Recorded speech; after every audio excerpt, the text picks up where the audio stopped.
What's up, everybody? It's Mac from MacTheMovieGuy.com, and I'm back with another review. This week, it's of Blade Runner 2049.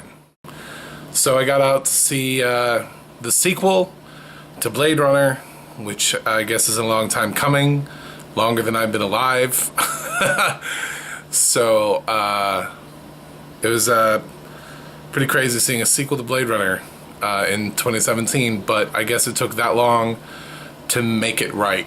And that's probably the most important thing, is that a sequel should always be a tribute to the first film that builds upon the characters and the world created in the first film, and Blade Runner 2049 definitely does that.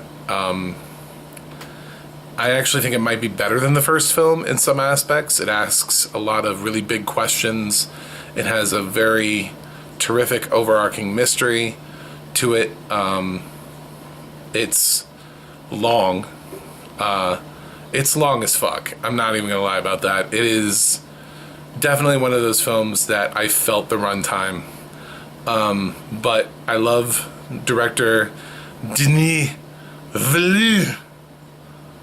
I don't know how to say his name. I tried.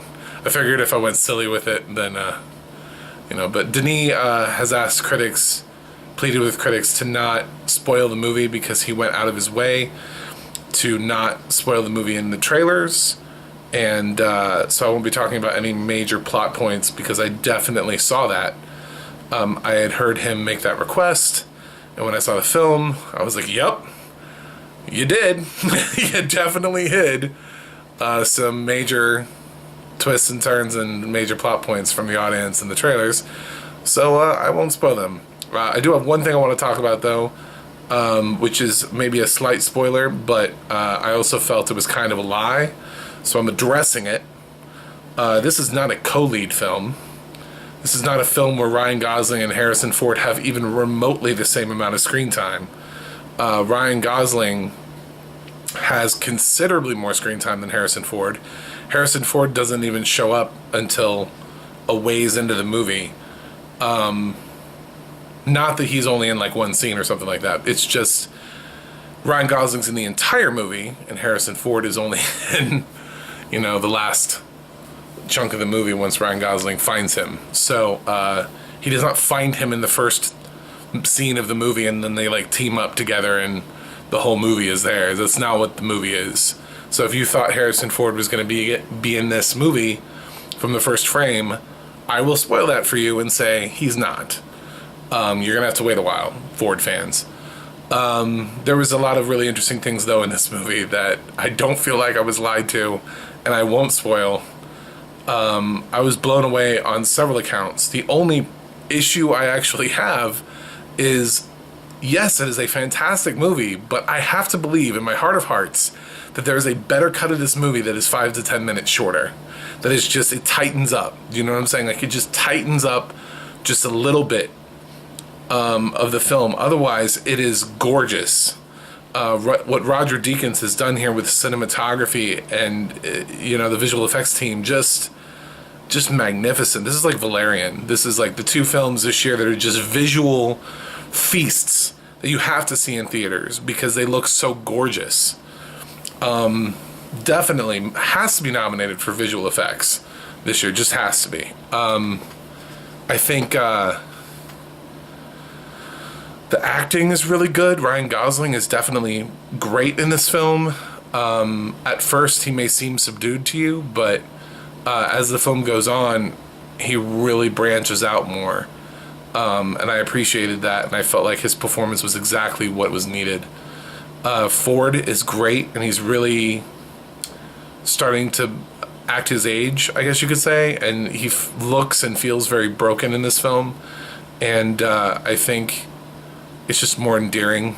He has some really great scenes in this. I really enjoyed Jared Leto. He's really good at these weird roles, these quirky roles. I thought he was good in this as the villain. Depending on how you feel about the plot of the film, I don't spoil that for you, but depending on how you feel about things, yeah, villain? Question mark. And Ana de Armas, first of all, has the most interesting character in the film. But second of all, I have to commend her because I have not liked her acting in the past. And finally, she has come to play ball. And I thought she was terrific here. So congratulations, Ana de Armas. You can act now. Good job. She did not. I was so worried when I found out she was in this movie. I was like, oh God, she's gonna bring down every scene she's in. She doesn't. She's really good in her role. It made me question, I was like, oh, good. I don't have to hate her anymore. We can move on. But as much as the acting is good in this film, really it's a visual triumph, and it is crafted so damn well by Denis that I just wish he had felt the runtime himself. Obviously he loved the film, but it does drag. It has a tendency to drag a little bit. It's not really a 3-act structure movie, so if I were to say, like, if I divided it into fifths, I would say the second and third fifths of the movie drug a little bit for me. Yeah. It's one of those where somebody goes from one place and learns something, goes to the next place and learns something, goes to the next place and learns something, goes to the next place and learns something. And yeah, it's interesting to follow, but at times it can be a little maddening because it does drag a little bit. So, like I said, I have to believe that there's a better cut of this film that is 5 to 10 minutes shorter. Just trimming. Just bringing in cuts, making them, making that cut a few seconds shorter, making that cut a few seconds shorter. Just here and there, I feel like you could easily, without actually trimming any of the fat, easily make it 5 minutes shorter. And then maybe 10 if you really sat down and looked at the scenes and you were like, what do we really need in this film? I feel like a tighter cut of this film would be brilliant. It would be like a game changer.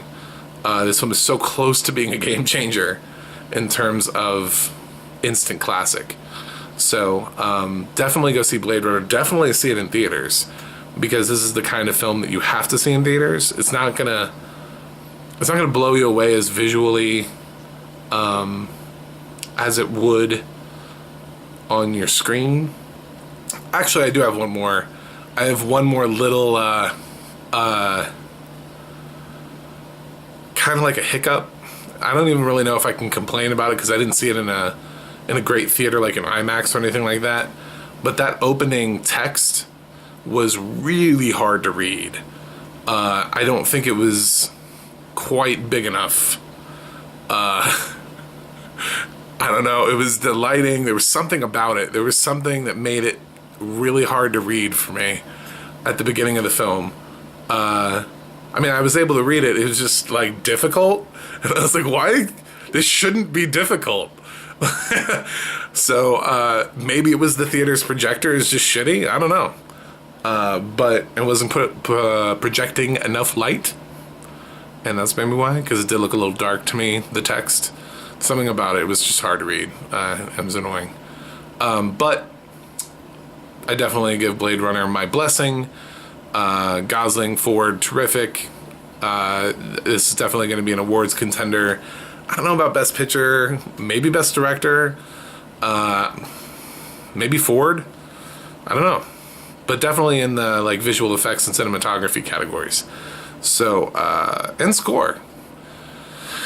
I'm gonna give Blade Runner 2049 an A-. Sorry, I can't give it that full A. I really do believe wholeheartedly that there's a better cut of this film that's 5 minutes shorter. So, and that's an A cut to me. So, did you see Blade Runner this weekend? If you did, tell me what you think. Don't forget to comment, like, share, and subscribe. And see you in the next review. Peace out.